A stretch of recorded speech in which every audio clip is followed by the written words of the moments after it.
Hay datos que ventila el historiador y amigo cronista René de la Mora Gálvez a propósito justamente de la fundación de Tecalitlán, que fue fundado bajo el mote de Pueblo de Santa María de Guadalupe de Tecalitlán.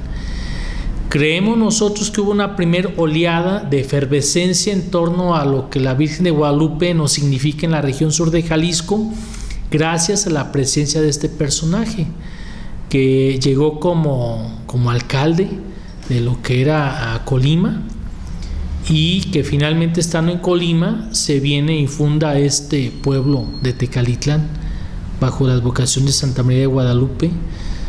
Si no mal recuerdo, eso fue por el año de 1774. Y entonces, si es así, a mí me parece un poco lógico el hecho de ver u observar que el segundo juramento con el cual se confirma el patrocinio de San José sobre Zapotlán a propósito de temblores y erupciones volcánicas, que fue redactado el 28 de marzo de 1806 con motivo de un sismo que nos sacudió aquí tremendamente 3 días antes. En ese juramento de 1806 se dice: y juramos nuevamente por patrona a Santa María de Guadalupe para que nos siga protegiendo contra los temblores.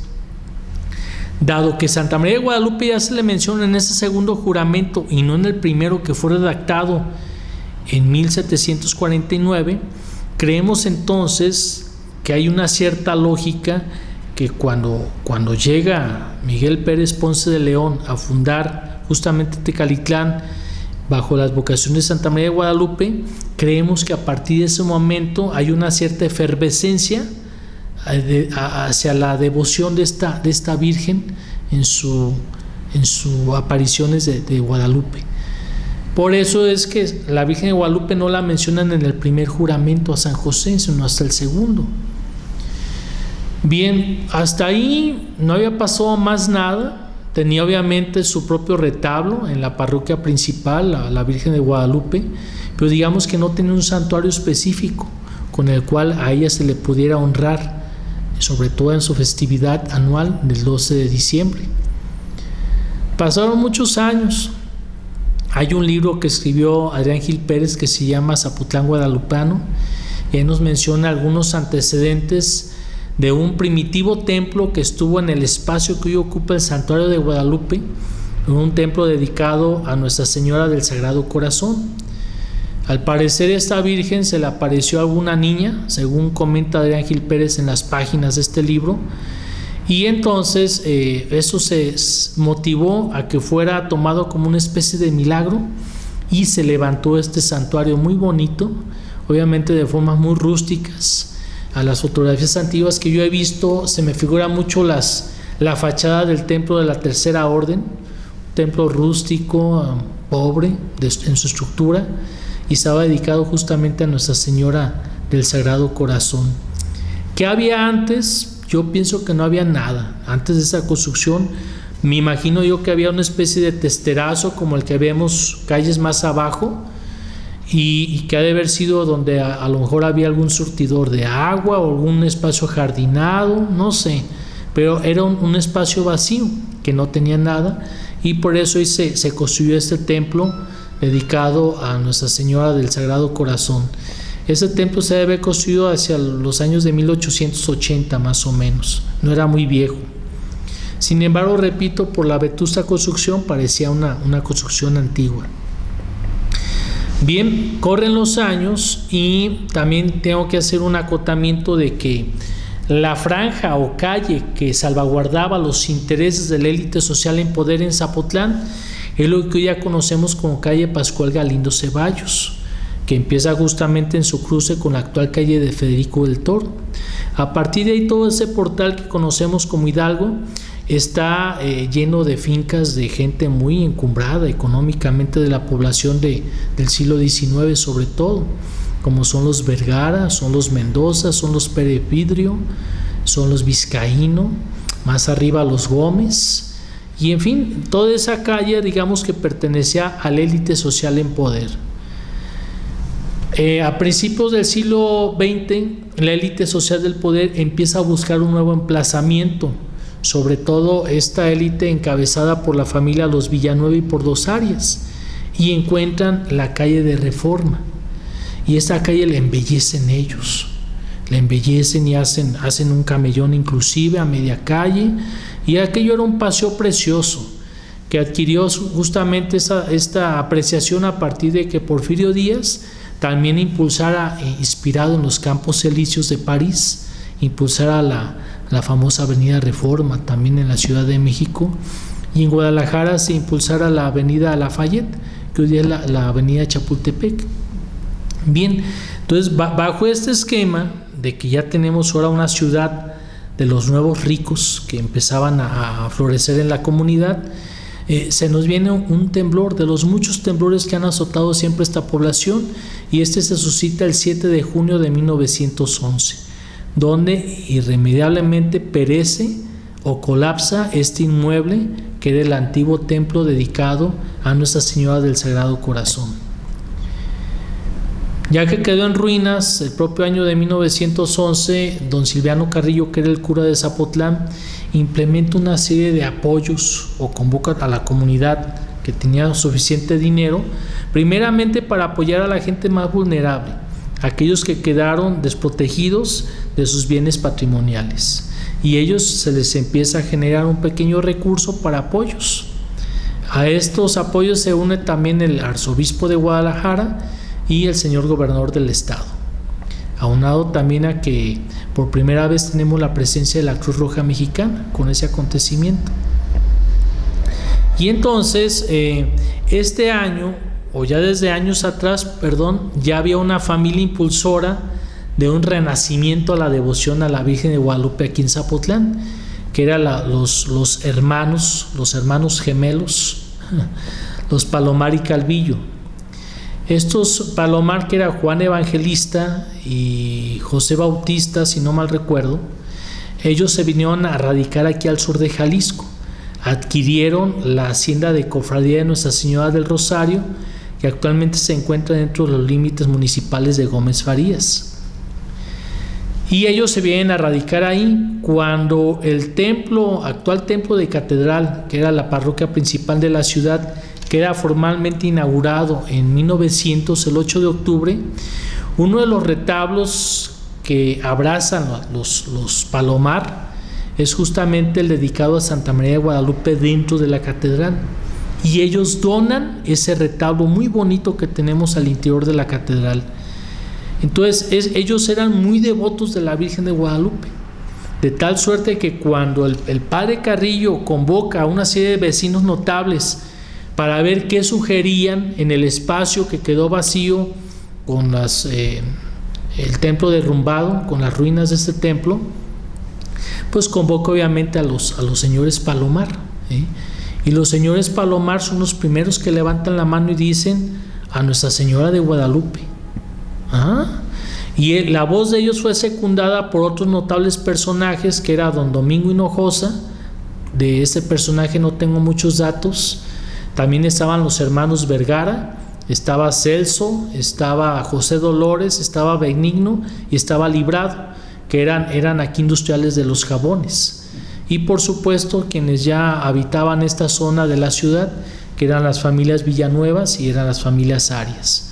Entonces, con el impulso de esos personajes es como se concibe la gran idea de realizar ahí un templo dedicado a Nuestra Señora de Guadalupe, un gran santuario. Como había mucha capacidad económica por parte de esos personajes, pues obviamente se trajeron lo mejor de lo mejor en esa época. La primera piedra fue depositada en las fiestas de octubre del propio año de 1911.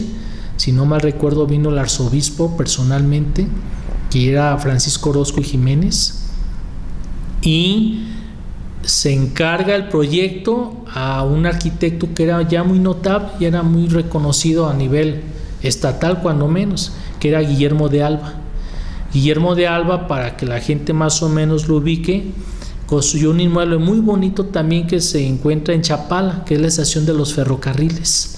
Es un bien muy, muy bonito que tenemos ahí en Chapala. Y aquí en Zapotlán se le encomienda que él haga justamente el proyecto del nuevo templo que va a ser dedicado a Santa María de Guadalupe. Y él concibe, por supuesto, un templo de arquitectura ecléctica. ¿Qué es el eclecticismo? El eclecticismo es esta, digamos, voz que nos viene desde Europa, específicamente desde París, donde los arquitectos de la época entremezclan en una gran licuadora los elementos arquitectónicos más ennoblecedores de las diferentes etapas de la arquitectura. Entonces, ahí tenemos clásicos, ahí tenemos góticos, ahí tenemos románicos, y toda esta mezcolanza es el resultado de una arquitectura ecléctica, que en su época, por supuesto, que era una arquitectura, pues, de cierta manera fea, porque pues no le hallaba uno forma, no le hallaba uno trazo, la uniformidad a la que estábamos acostumbrados aquí nuestros ojos, pero era lo que estaba en auge. Aunque ya no andábamos, digamos, tan en época porfirista, fue lo que nos quedó. Todavía no alcanzábamos nosotros esta voz nacionalista que fue impulsada posteriormente por José Vasconcelos. Entonces todavía teníamos esas influencias afrancesadas aquí en México. Y se contrata otro personaje, que fue el ingeniero García Diego. Este ingeniero García Diego era el que traía la gran novedad del famoso hormigón, o también la gente le conoce como edificaciones de cemento, lo que eran los colados, con lo que hoy día hacemos todos nuestros castillos para nuestras casas. Pues él traía la gran novedad de eso. Entonces, por eso te repito, aquí había mucho dinero, una capacidad económica tremenda que permitió traernos ese tipo de personajes. Entonces, el santuario es el primer edificio que en Zapotlán se construye con la novedad constructiva, valga la redundancia, de los famosos hormigones o estos colados de cemento que ya se realizaban, y que hicieron a un lado los famosos estructuras de piedra con las cuales se construían aquí las antiguas casas en Zapotlán, para evitar que cayeran o colapsaran con tanto temblor. Entonces fue un edificio que se pensó, es profeso también para el suelo tan sísmico de la población. Sin embargo, yo creo que ellos nunca se perfilaron que en un futuro estuviera casi a punto de colapsar el inmueble. Es probable que quizá no haya estado tan bien la estructura de cimientos, pero en fin, eso ya lo analizarán posteriormente esos ingenieros.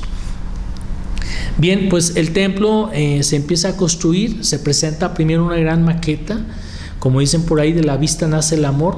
La maqueta estuvo en exhibición varios años, y la gente, obviamente, viendo la maqueta, apoyaba o coadyuvaba económicamente para la realización de ese templo. Finalmente el templo queda concluido, sin más ni más, e inaugurado para las fiestas del cuarto centenario, que fueron en el año de 1931, cuarto centenario de las apariciones de Nuestra Señora de Guadalupe, y pues aquello se inaugura con la gran pompa. Ciertamente el templo ya estaba en funciones, pero requería de algunos otros elementos que son hoy día elementos icónicos que el templo tiene, como son sus vitrales, que son muy bonitos, y por supuesto esta Virgen de Guadalupe, que es emblemática. Esta pintura, según yo, se la debemos a un jesuita durante el tiempo que los jesuitas tuvieron bajo su custodia este templo del Santuario de Guadalupe, y que sobre todo lo recuerda muy bien y lo narra muy bien Juan José Arriola dentro de su libro La Feria, cuando habla del padre Zabalza, por ejemplo. Ellos eran los custodios de este santuario de Guadalupe, y ellos embellecieron justamente el templo. ¿Esa Virgen de Guadalupe es desde el primer templo? Sí, desde que se construyó ese templo, ahí apareció ya esta Virgen, ya estaba ahí. Antiguamente había un retablo hecho de material, por decirle así, de ladrillos, pues. No sé, yo lo ignoro en qué tiempo se modifica este precioso altar que teníamos antaño y se pone este de mármoles que hoy día tenemos ahí, que no digo que sea feo, pero creo que ya no va de acuerdo con la arquitectura general del templo. Y recientemente, eso sí, a mí me tocó verlo, los altares laterales también fueron cambiados por mármoles. Me lastimó mucho eso, pero pues digamos que hoy día los sacerdotes no sé con qué visión o con qué preparación se pongan a realizar mantenimientos o remozamientos a nuestros templos en sus elementos patrimoniales, pues, y artísticos. No supe qué pasó ahí. Hay otra pintura que también para mucha gente pasa desapercibida ahí, pero la cúpula central del templo, que nosotros le decimos al cachete interior, le decimos intrados. En el intrados hay una alegoría muy bonita de querubines. También se le debe al mismo pintor que hizo a Nuestra Señora de Guadalupe ahí. Y por supuesto los vitrales, pienso yo que los vitrales se han de haber hecho en época de, pues no sé si de señor cura don Higinio Gutiérrez, porque don Higinio Gutiérrez nos hizo los vitrales que tenemos nosotros aquí en Catedral, diseñados por Rosalío González, el pintor de los murales de Catedral, y son del mismo diseño los vitrales que tenemos en el santuario. Por lo tanto, yo hipotéticamente comento que también pudieron haber sido diseñados por Rosalío González, las 4 apariciones, esos vitrales preciosos que tenemos de las apariciones de la Virgen y que custodian perfectamente bien la mole que tenemos ahí. Con la gran capacidad económica de varios notables vecinos, pues el templo es uno de los más bonitos y emblemáticos que tenemos en la comunidad. La Virgen fue coronada, no sé si a nivel diocesano o a nivel arquidiocesano, pero está coronada esa Virgen. Se hicieron unos actos tremendos para la coronación. Esto fue en el 31, y existe poesía del poeta zapotense Antonio Ochoa Mendoza, evocativa justamente al gran acontecimiento de la coronación de Nuestra Virgen de Guadalupe aquí en Zapotlán. Entonces, posteriormente, mucha gente que los acontecimientos sísmicos del año 85 perjudicaron tanto este templo que por fortuna no colapsó, pero sí nos quedó como un pequeño cascarón de esos que truenan, cascarón de huevo que truenan nomás así, y así están. Entonces nadie podía tocarlo. Afortunadamente, volvemos a lo mismo, hay una capacidad económica en el barrio. Ellos trajeron a gente muy especializada y los especialistas alcanzaron a salvaguardar la integridad del templo sin necesidad de tirarle nada. Entonces es una de las grandes obras que tenemos aquí en la ciudad y que tienen que seguir salvaguardándose. Tengo entendido que un señor de nombre Francisco Barragán, que tiene una tienda de ropa muy afamada por Reforma, fue de los que más coadyuvaron económicamente para que el templo pudiera salvaguardarse, y hasta la fecha pues que seguimos disfrutando justamente de este templo, que está dedicado a la que también está jurada como patrona de Zapotlán contra los temblores y calámides de índole natural, al igual que el señor San José. De repente también se nos olvida esa parte, ¿no? Sí. Que es parte del juramento, ¿no? Sí, desgraciadamente aquí, como nosotros vemos que la gran procesión del 23 de octubre la encabeza un trono con San José y la Virgen del Rosario, pensamos que la Virgen del Rosario es la patrona aquí del pueblo, y no, ciertamente es la Virgen María, pero la patrona fundacional es la Virgen María en su advocación de la Asunción, y por eso la tenemos en el fondo de la Santa Iglesia Catedral, en la parte más importante. Vemos a Nuestra Señora de la Asunción enarbolada con muchos querubines ahí. Y la patrona contra los temblores en Zapotlán es Santa María de Guadalupe, porque así se menciona en el juramento de 1806. Entonces Nuestra Señora del Rosario, pues últimamente dicen aquí los sacerdotes que es la titular de la catedral. Le pondremos así, pero la titular de la catedral y del pueblo desde su fundación es justamente Nuestra Señora de la Asunción. Pero justamente el hecho de que podamos nosotros tener la oportunidad de dirigirnos a la gente a través de este medio, pues da la pauta para que realmente no se fantasee sobre ciertos tópicos que son parte de una identidad muy arraigada aquí en Zapotlán y Grande.